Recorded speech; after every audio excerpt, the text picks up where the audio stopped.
This is a package that God has given us. But we have an empowering philosophy which says that God, okay, when He gives you these tendencies, whatever they are, whatever kind of inclinations we have, we use our aql, our intellect, by understanding the divine reality and what He wants from us, because God would know me better than I know myself. And He would say, fine, you have these tendencies, this is how you shape them. This is how you control them. Like, we don't believe in, like, we should be agitated purely based on the bestial aspects of man, whether it's heterosexual or homosexual. And by the way, saying off to your mother is equivalent major sin as being a homosexual. So the point I'm trying to say is we don't condemn people per se. We don't say, I'm going to kill you. We appreciate every human being. They have spiritual needs, but we're not gonna make up our own religion. We're not going to follow the Kraussian religion, whatever he says. We're going to follow the divine reality. If he says homosexuality is a sin, it's a sin. Just like drinking alcohol is a sin for the Muslim. Or, for example, being harmful to human beings is a sin. Right? Just because I have a tendency and I'm a martial artist and I want to harm people, does that mean now, God is wrong just because I have that tendency? I mean, that's not right. Anyway, I'm still looking for some strong counter-arguments you made to my points. There were no points to actually make any counter-arguments. Well, there were, because you didn't... okay, let's just put it simply. Infinity doesn't exist. Yes, it does. Okay. You didn't. No, I said the quantifiable infinite doesn't exist. I agree the infinite exists. Again, another straw man. The point I'm trying to say is this. We have a deductive argument that the universe is finite. If it's finite, it began to exist. If it began to exist, there are some logical possibilities. Please entertain those logical possibilities. If not, it's equivalent to you coming to my house, having a coffee, I'm talking to you, but you're talking to the window. And I know you have better morals and manners than that, because I know you're highly respected. And we do all respect you in some paradoxical way. But the point is, the point I'm trying to say, Professor Krauss, is that I think it's only fair if you want to pick and choose from the Fox News narrative that you actually trying to change that stance and say, right, what does Sharia law say? Do you have a book of Sharia law at home? I asked you so I could learn. No, but you were telling me. Do you have a book? Okay, do you have a book on Sharia law? No. And you make judgments, and okay, I have a book on atheism, I think it's based on nonsense, Great. but I give you the intellectual epistemic respect to read your worldview. But you've come here you've come here blasé, almost arrogant, I don't want to judge you, and saying, it's all rubbish, I'm not going to take any of his arguments, I know better than you, which you said that, and I do agree in physics you do. And you've come here making judgments on Sharia law, you don't even have a book on Sharia law. That's why I asked questions.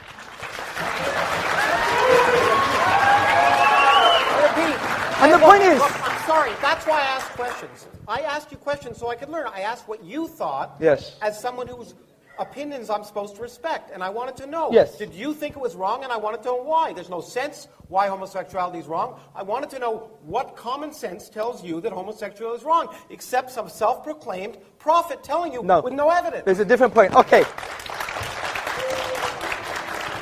Okay, let me ask Professor Krauss a question. Why is incest wrong? It's not clear to me that it's wrong. Okay. It's clear to me. There's an evidence. No. Listen to me.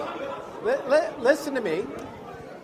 Wait. Let's give him the respect, please. He's got a justification. You asked me a question, and if you want me to answer, I will. Yeah, of course. Do it. Okay. The point is, most societies have a taboo on incest, and it's an empirical one. Generally, incest produces genetic defects. Yes. Okay. And so in general, there's a physiological reason and a societal one why incest is wrong. Yes. Okay. But if you ask me the question, is it? And this is an interesting question. By the way, there's an ingrained incest taboo in almost all societies for that reason. Sure. Because societies want to persist, so it works. But if you ask me a priori, for example, the question, if a brother and a sister loved each other and used contraception, is there something absolutely morally wrong about that? And that, by the way, and it was once, and they went off and it didn't affect anything else, I'd have to think about it, because I don't think there's any absolute condemnation of that fact. If they love each other and care for each other and they go off and it doesn't affect anything else, okay. Would I recommend it? No. Would I be particularly happy about it? But would I be willing to listen to those arguments? If they were rational, maybe. Okay, good. So, see, this is precisely the point I'm trying to make, Professor Krauss, is that I find it quite interesting. Someone who adopts an atheist position would have strong moral judgments about a religious tradition, whereas your moral judgments, at best, are relative and subjective. Now, when you look about moral theory, from an Islamic perspective, in a religious perspective, you see that objective morals, that even pointing the finger and saying, you know, you're wrong, you're nonsense, Sharia law is backward, these kind of strong emotive things, I think we can only be that emotive and strong in an objective sense if you have God as a grounding for your objective moral values. Because if you take God out of the picture, He's the only concept that transcends human subjectivity. Social pressure, you know that doesn't work. Look what happened in Nazi Germany. You know, for example, evolution makes it end up being ephemeral and empty. If you look at the philosopher of science, Michael Rules, he said, you think loving thy neighbor as thyself is like you're referring above and beyond yourself. But essentially, it has no true meaning. It's just a product of survival and reproduction. So from this perspective, you don't have an ontological grounding for objective moral truths. The best you could do, what a lot of atheists have done, is, well, we believe in moral realism, which is, moral truths are just moral truths because they are. Well, Islam just is, and the Prophet Muhammad upon him peace just is, and the Quran just is. That's not an argument. So the reason I asked you that question, sir, was to say, how on earth, from an intellectual perspective, can we point the finger at religions from a moral perspective? And especially today's been, the irony is, most of your articulation against Islam has had a moral vibe to it, not a rational one, because you didn't deal with the premises of my argument. I did. No, you didn't. You talked about infinity and... I talked about causality, infinity, the words that you were throwing out. Yes, and what did you say about causality? I said, in fact, that it's quite likely that beginning of the universe causality isn't a good question. But if you understood the physics, you'd understand it. Your presupposition of causality... No, it's not my presupposition. It is. It's time doesn't exist. Yes. Space doesn't exist. Okay, think about the statement, something produces an effect. Mm-hmm. Where is time as a definition there? Produces. No, it could be atemporal. What do you mean atemporal? You well, explain to me clearly what you mean in a physical way. And okay. Don't just give me English language. Give me a physical example. Okay, let me give you, like your nothing is a physical example, yeah? Well, you haven't described what my nothing is yet. You read the preface, like a number of people did, but I don't know if you got very far. Actually, I read the whole book. I liked it. What's my nothing? Your nothing is... What is my nothing? Your nothing is quantum. No. It is. No. No space, no time, no laws, no nothing. But that's still a quantum haze. No. That is. No, there's no quantum. There's no universe. There's no universe. Nothing. Zero, zip, nada. So why did you say in your own book then that we will reduce to our own quantum haze? Hamza, can I? Yep. Can I? Well, he took interrupt? a lot of my time. He took a lot of my time. Yeah. Well, did you? It's I kind took a lot of my time dissolving to into question. a discussion. So we'll continue the discussion. Oh, we will do. Pontificate. No, of course. Okay. Yes. Okay. Thanks very much, Hamza. Please come and sit down, brother.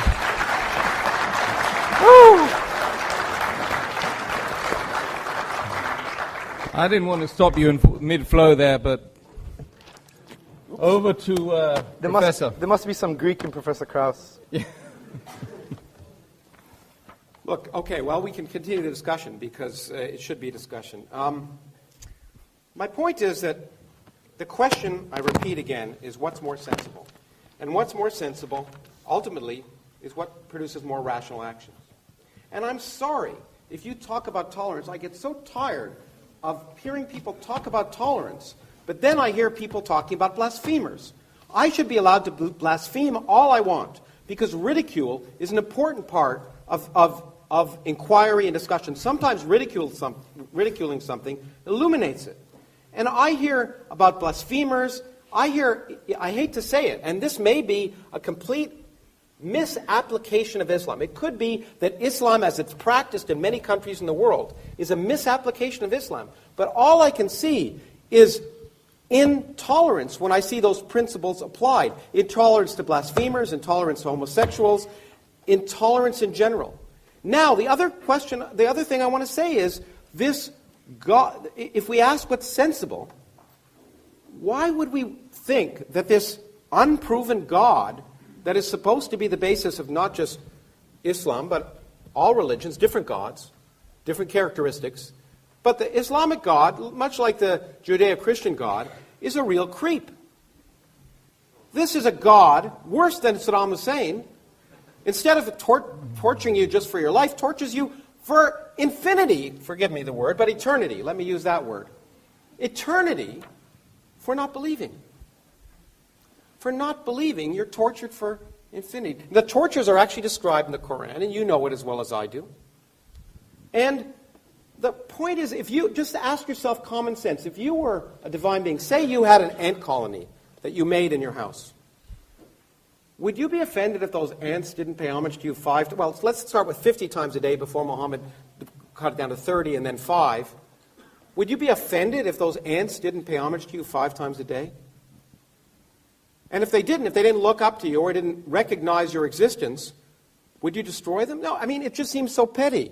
So why should we believe in a hateful, unmerciful, petty, sadomasochistic, homophobic, sexist God? It's just irrational. It's not sensible. There's nothing. And the point is, and I don't want to single out Islam here. And I know I'm offending some people, but the same is true for the God of Moses. Okay? If you really believe that the scriptures were literally true, the morals in that book are reprehensible. It's okay when an angel, and angels appear to do a lot of things, including coming down and making revelations to Muhammad, which Muhammad didn't write down. As far as I know, the first example of the Quran was 20 years after he died, so there was a lot of talk. And some of that talk got turned into perfect writing well after Muhammad was dead. But those angels come down. But in this case, in the case of course, Lot, as you know, the angels came down, and they were men. They came in the form of men, which I don't think is allowed in certain versions of the Quran, at least. But anyway, they did. And then they were going to be raped. So what did Lot do? Of course, he said, don't rape them. Take my daughters. Because daughters are dispensable. What kind of moral lesson is that you want to learn? Okay? Now, I'm sorry, that's from the Bible. Actually, that's from my religion. Okay, or my ancestors' religion. I have none. Okay, so those are the kind of moral lessons that I find not sensible. And so I'm happy I picked the Old Testament and not the Quran to talk about immoral intolerance. The idea of punishing people for eternity for choosing to find something unlikely is not tolerant. The idea of punishing them in vicious, evil, ugly ways for all eternity is not merciful. It is the opposite of rational common sense. Now, in terms of explanatory things, let me just spend a few minutes teaching a little bit of science. So, if you have an infinite temporal, let's say time exists beyond our universe. Let's just allow for that because it's easier to describe that. And let's say our universe